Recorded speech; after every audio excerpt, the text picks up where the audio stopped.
வணக்கம் தமிழா, welcome back to my channel. இன்றைக்கி நம்ம என்ன பார்க்க போகிறோம்னா, நம்ம மோட்டரில் தண்ணி எடுக்கல சொல்லிட்டு ஒரு சின்ன கம்ப்ளைண்ட். ஸோ என்னன்னு போய் பார்த்தா போரில் தண்ணி நிற்கவே இல்லை. இந்த இடத்துல தண்ணி நிற்கணும். ஸோ அங்கேயும் தண்ணி நிற்கல. அதுக்கப்புறம் நம்ம கீழே செக் பண்ணி பார்த்தோம், வேறு எங்கேயாவது ப்ராப்ளம் இருக்கான்னு சொல்லிட்டு போரை ஓப்பன் பண்ணிவிட்டு செக் பண்ணி பார்த்தோம். கஸ்டமர் கிட்ட என்ன கம்ப்ளைண்ட்னு கேட்கும்போது அவங்க என்ன சொன்னாங்க, ஒரு 2 ஜெக் 3 ஜெக் தண்ணி ஊற்றி தான் டெய்லி மோட்ரு போடுற மாதிரி இருக்குது அப்படின்னு சொன்னாங்க.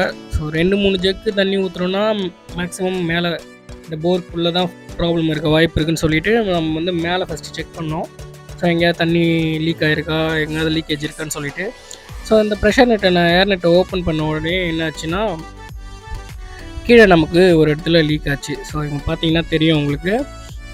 அங்கே ஓப்பன் பண்ணதும் மச்சான் சொன்னால், கீழே மச்சான் அங்கே தண்ணி சொட்டுதுரா அப்படின்னு சொல்லிட்டு அங்கே போய் பார்த்தோம்னா தெரியும்னு நினைக்கிறேன் உங்களுக்கு. ஸோ அங்கே தான் தண்ணி லீக் ஆகிட்டே இருந்திருக்கு, இவங்க பார்க்காம விட்டுருக்காங்க. ஸோ அதுக்கப்புறமா நம்ம அதை ஓப்பன் பண்ணிவிட்டு என்னென்னு பார்த்தா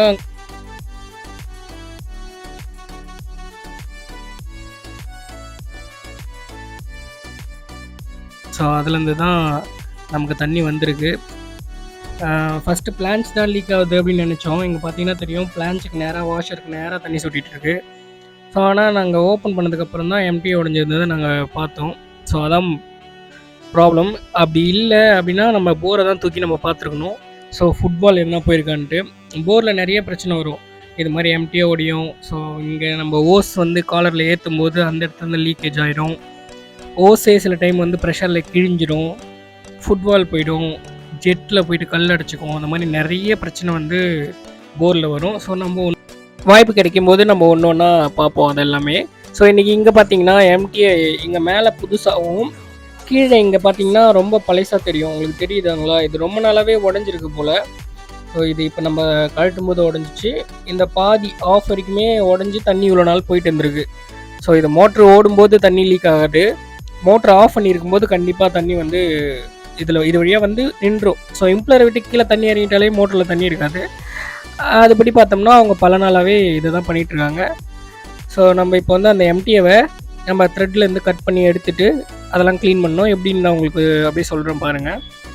ஃபஸ்ட்டு பிளான்ச்லேருந்து போல்நெட்லேருந்து ரிமூவ் பண்ணிக்கலாம். அந்த வாஷர்லாம் தனித்தனியாக செப்பரேட் பண்ணி எடுத்துகிட்டு அப்புறம் நான் முக்கியமாக சொல்கிறேன், இங்கே பார்த்தீங்கன்னா அலுமினியமில் இந்த பிளான்ச் போட்டிருக்கோம். 1.25க்கும் 1 இன்ச்சுக்கும் எஸ்எஸ் போல்நெட் போட்டிருக்கோம். இது என்னென்னா நம்ம திரும்ப யூஸ் பண்ணிக்கலாம். இதுவே நம்ம இரும்பில் வாங்கி ஜிஐயில் வாங்கி போட்டிருந்தோன்னா இப்போ கழட்டவே வந்திருக்காது. தண்ணி லீக் ஆனதுக்கு துரு பிடிச்சி சுத்தமாக வேஸ்ட்டாக போய்ட்டுருக்கோம். ஸோ ஒன் டைம் இன்வெஸ்ட் பண்ணுறோம் அப்படின்னு நம்ம வாங்குகிறோன்னா கொஞ்சம் விலை கூட இருந்தாலும் பரவாயில்லன்னு ஒரே டைம்லேயே இது மாதிரி அலுமினியமில் வர பிளான்ச்சையும் எஸ்எஸ் போல்நெட்டையும் யூஸ் பண்ணோன்னா நம்ம இது திரும்ப யூஸ் பண்ணுறதுக்கு ரொம்ப ஹெல்ப்பாக இருக்கும். இப்போ நம்ம எல்லாத்தையும் கழட்டிட்டோம். இப்போ அந்த த்ரெட்டு பிளாஸ்டிக் உள்ளே இருக்குது பார்த்திங்களா, உடஞ்சது. அந்த உடஞ்ச பீஸை இந்த மாதிரி கட் பண்ணிவிட்டு நம்ம வெளியே எடுத்துருவோம். ரொம்ப அதிகமாகலாம் கட் பண்ணக்கூடாது. இங்கே பார்த்தீங்கன்னா தெரியும், பிளாஸ்டிக் மட்டும்தான். அந்த நம்ம அலுமினியம் வரைக்கும் சேர்த்து த்ரெட்டையும் கட் பண்ணிட்டோன்னா அப்புறம் அங்கேருந்து லீக் ஆக ஆரம்பிச்சிடும். ஸோ கரெக்டாக அந்த பிளாஸ்டிக் வரைக்கும் வச்சு தட்டிட்டோன்னா, கட் பண்ணிட்டோன்னா, இப்படி ஒரு ஸ்க்ரூ ட்ரைவர் வச்சு தட்டினோம்னா ஈஸியாக வெளியே வந்துடும். ஸோ பார்த்தீங்கன்னா தெரியும் உங்களுக்கு.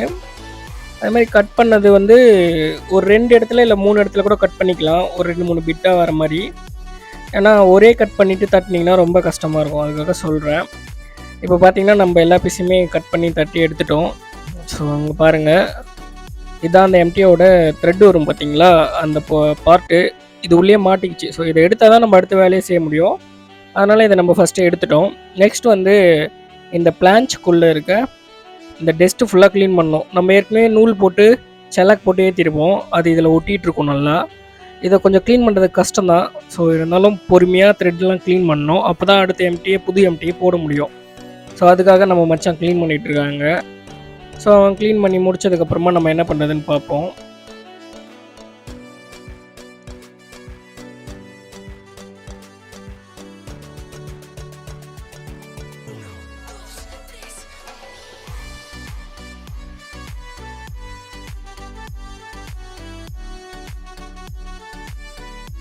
இப்போ ஆல்மோஸ்ட் நம்ம 90% மேலே க்ளீன் பண்ணிட்டா.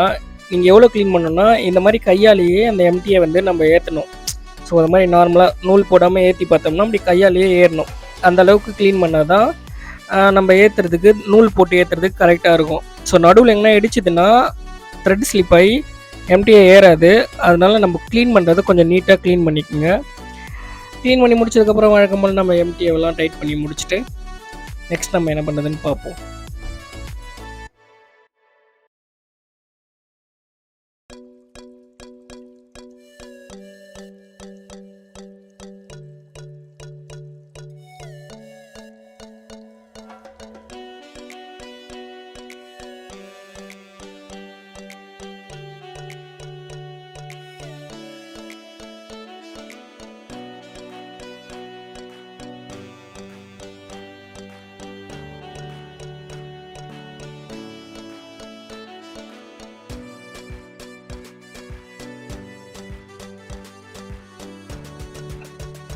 இப்போ நூல் செல்லாக்கெல்லாம் எம்டிஓவில் சுற்றிட்டோம்.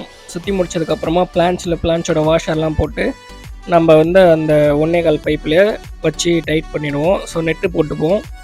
ஏன் இப்படி போடுறோன்னா நம்ம டைட் பண்ணுறது கொஞ்சம் ஈஸியாக இருக்கும். ஸோ கீழே வந்து அந்த பிளான்ச்சை பிடிச்சி ரிஞ்சில் பிடிச்சி டைட் பண்ணதுக்கு கொஞ்சம் வசதி கம்மியாக இருக்கும். அதுவே நம்ம இது கூட போட்டு நம்ம சேர்த்து டைட் பண்ணிட்டோன்னா எம்டிஓ டைட் பண்ணுறது கொஞ்சம் ஈஸியாக இருக்கும். ஸோ ஒரு சின்ன ஷார்ட்கட்னு வச்சுக்கோங்களேன். இது மாதிரி போட்டு முடிச்சதுக்கப்புறமா நம்ம அந்த எம்டிஏவை நம்ம டைட் பண்ணிடுவோம்.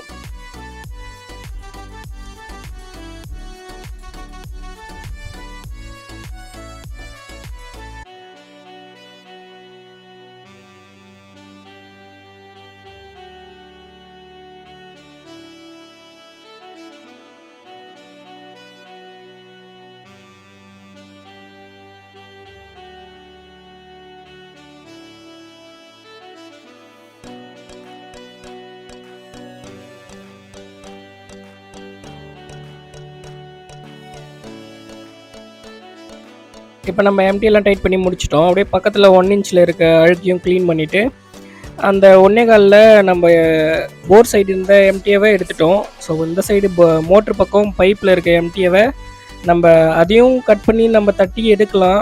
ஸோ அது கொஞ்சம் சரியாக ஓட்டலைன்னா மறுபடியும் லீக் ஆக ஆரம்பிச்சிடும். அதனால் நம்ம என்ன பண்ணுறோம், ஒரு 6 அடி தள்ளி கட் பண்ணிவிட்டு ஒரு கப்ளிங் போட்டு நம்ம ஜாயின் பண்ண போகிறோம்.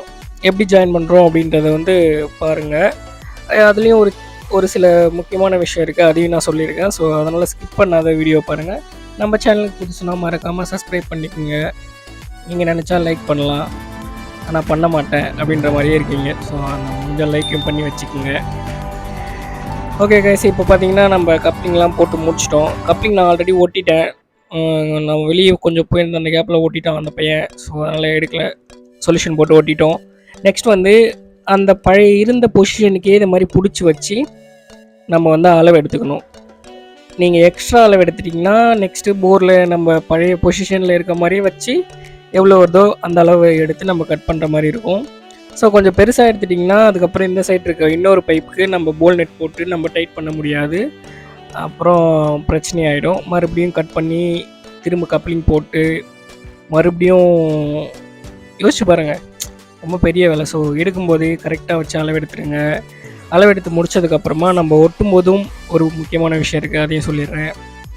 ஸோ இப்போ சொல்யூஷன் போட்டுட்ருக்கோம். இந்த இடத்துல நம்ம ஒட்டுறதுக்கு கொஞ்சம் கஷ்டமாக இருக்கும், அதை தான் சொல்ல வந்தேன். ஏன்னா ஃபஸ்ட்டு புதுசாக போடும்போது எல்லாமே தனித்தனியாக இருக்கும். நம்ம புதுசாக போட்டு போகும்போது கொஞ்சம் ஈஸியாக முடிச்சிடலாம். இது மாதிரி ஒரு பழைய வேலை செய்கிறோம், நடுவில் ஜாயின் பண்ணோம் அப்படின்னா கொஞ்சம் கஷ்டமாக தான் இருக்கும். அதுவும் போரில் இந்த இடத்துல ரொம்பவே கஷ்டமாக இருக்கும். ஸோ ஏன் அப்படி சொல்கிறேன்னா, நாங்கள் ரெகுலராக பண்ணிகிட்ருக்கிறதால எங்களுக்கு அந்தளவுக்கு தெரியாது. நீங்கள் புதுசாக பண்ணுறீங்க, இந்த வீடியோ பார்த்து தான் பண்ண போகிறீங்கன்னா கொஞ்சம் ப்ரிப்பேராக இருங்க. நான் சொல்கிற மாதிரி கரெக்டாக ப்ரிப்பேராக இருங்க, அப்போ தான் அது ஏறும். ஏன்னா இப்போ நாங்கள் ட்ரை பண்ணும்போதே இப்போ பாருங்கள், ஒரு டைம் ஏற்றுவேன், அது ஃபுல்லாக ஏறாததால் கழட்டிட்டு நான் திரும்ப இன்னொரு டைம் ஏற்றுற மாதிரி ஆகிடுச்சு. அதுக்காக தான் உங்களுக்கு சொல்கிறேன்.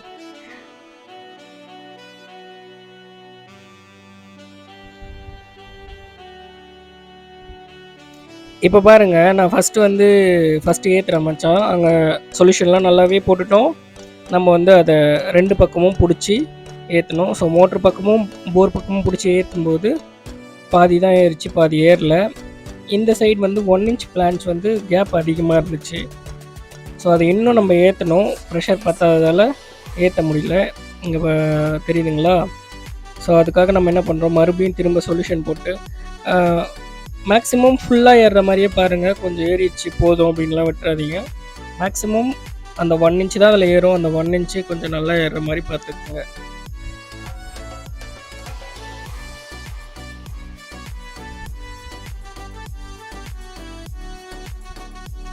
இங்கே பாருங்கள், பின்னாடி வந்து ஒரு ஒளி சப்போர்ட் பண்ணி மகி ஏற்றிட்டுருக்கான்.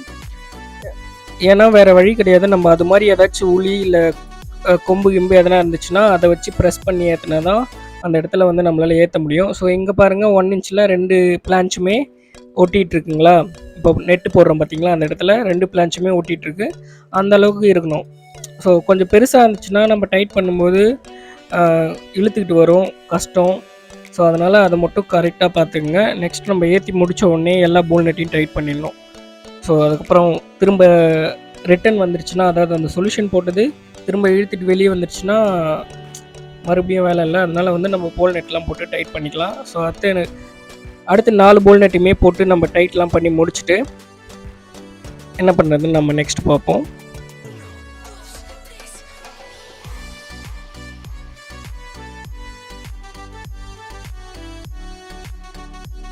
ஸோ இது மாதிரி போர்லலாம் பார்த்திங்கன்னா எப்பயுமே புதுசாக ஏதாவது பிரச்சனை வந்துகிட்டே இருக்கும். நம்ம ஒன்று முடிச்சிடுவோம், அதுக்கப்புறம் இன்னொன்று வரும். அது மாதிரி போரில் வந்து அது மேக்ஸிமம் எல்லா டைமுமே நடக்கிறதா. கொஞ்சம் கேர்ஃபுல்லாக தான் வேலை செய்யணும். இதுதான் பிரச்சனை அப்படின்னு நம்ம போரை வந்து ஈஸியாகவே எடுத்துக்க முடியாது. நம்ம ஒன்று நினைப்போம், அங்கே வேறு பிரச்சனையாக கூட இருக்கும். ஸோ அதனால் அப்படி தான் இருக்கும் போர். நம்ம நெக்ஸ்ட் இன்னொரு போரில் நான் வேறு ஏதாவது ப்ராப்ளம் வரும்போது உங்களுக்கு கண்டிப்பாக வீடியோ எடுத்து போடுறேன். நம்ம எல்லாம் ஒட்டி முடிச்சு போல் நெட்லாம் டைட் பண்ணி முடிச்சிட்டோம். காயறதுக்கு ஒரு 5 நிமிஷம் டைம் கொடுத்துட்டோம், காஞ்சிடுச்சு. ஸோ ஓகே, நெக்ஸ்ட்டு இப்போ தண்ணி ஊற்றணும் மோட்டரில். உங்களுக்கு தெரியும்னு நினைக்கிறேன், நம்மளை ஃபாலோ பண்ணுறவங்களுக்குலாம் தெரியும். மோட்ரு வந்து நம்ம இது மாதிரி போருக்கு கீழே கட் பண்ணி வேலை செய்கிறோனாலே கண்டிப்பாக மறுபடியும் திரும்ப ஆன் பண்ணுறதுக்கு முன்னாடி கண்டிப்பாக தண்ணி ஊற்றியே ஆகணும். ஸோ அதேமாதிரி நம்ம தண்ணி ஊற்றிட்டுருக்கோம். ஏர் நெட்டும் ஓப்பன் பண்ணி தான் வச்சுருக்கேன். ஏர் நெட்டில் தண்ணி வர வரைக்கும் தண்ணி ஊற்றணும் சொல்லியிருக்கேன் நான் முன்னாடியும், அது உங்களுக்கு.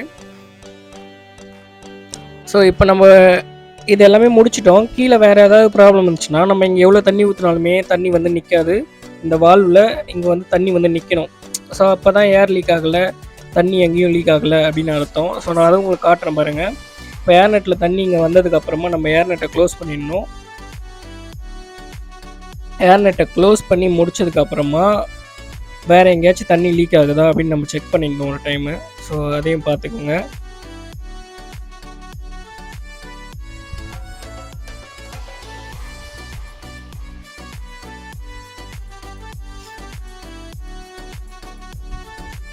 இப்போ ஏர் நெட்டை க்ளோஸ் பண்ணி முடிச்சிட்டேன் கம்ப்ளீட்டாக. இப்போ வந்து மேலே பாருங்கள், நம்ம நெட்டு க்ளோஸ் பண்ணுற வரைக்கும் இங்கே தண்ணி ஊற்றிட்டே இருந்தால் ஒன்றும் பிரச்சனை கிடையாது. ஏன்னா அப்படி தான் ஊற்றணும். இங்கே பார்த்தீங்கன்னா தெரியும் உங்களுக்கு, தண்ணி வந்து ஃபுல்லாக அந்த வால்வ் மேலே வரைக்கும் நிற்குது. அப்படின்னா தண்ணி எங்கேயுமே கீழே இறங்கலைன்னு அர்த்தம். ஸோ ஃபஸ்ட் நம்ம ஓப்பன் பண்ண உடனே கீழே போயிடுச்சு. ஸோ இப்போ தண்ணி நிற்கிது, எந்த பிரச்சனையும் இல்லை. மோட்ரு போட்டதும் நமக்கு தண்ணி எடுத்துக்கிச்சு, பார்த்தீங்கன்னா தெரியும். ஸோ உங்களுக்கு காட்டுறதுக்காக தான் தண்ணியை வெளியே விட்டு காட்டுறேன். மோட்ரு தண்ணி எடுத்துக்கிச்சு. சரி, வேறு எங்கேயாச்சும் நம்ம செஞ்ச இடத்துல லீக் ஆகுதா அப்படின்னு செக் பண்ணலான்னு பார்த்தா இங்கே பார்த்தீங்கன்னா தெரியுதுங்களா, பிளான்ச் வாஷர்லேருந்து தண்ணி வந்து லீக் ஆகுது. ஸோ இது பிளான்ச் வாஷர்லேருந்து தான் லீக் ஆகுது. நம்ம இதை கழட்டிட்டு கூட இன்னொரு வாஷர் போட்டோ இல்லை புது வாஷர் போட்டோ டைட் பண்ணாலே நின்றோம். இல்லைனா இன்னும் நான் கொஞ்சம் நல்லா டைட் பண்ணாலே நின்றோம். நான் கொஞ்சம் டைட் பண்ணதுமே நின்றுச்சு. அது ஒன்றும் பெரிய பிரச்சனை கிடையாது. ஒரே செகண்ட்லேயே முடிஞ்சிடுச்சு அந்த ஒர்க்கு. ஸோ நாங்கள் வேலையை முடிச்சுட்டு வீட்டுக்கு கிளம்பிட்டோம். எல்லாத்தையும் இருந்த மாதிரியே போட்டு முடிச்சுட்டு. வீடியோ பிடிச்சிருந்தா மறக்காமல் லைக் பண்ணுறேங்க. நான் உங்கள் அஜய், நீங்கள் பார்த்துட்டு இருக்குது பிளாஸ் காவின் தமிழ். பாய் பாய். தேங்க்ஸ் ஃபார் வாட்சிங் நண்பா.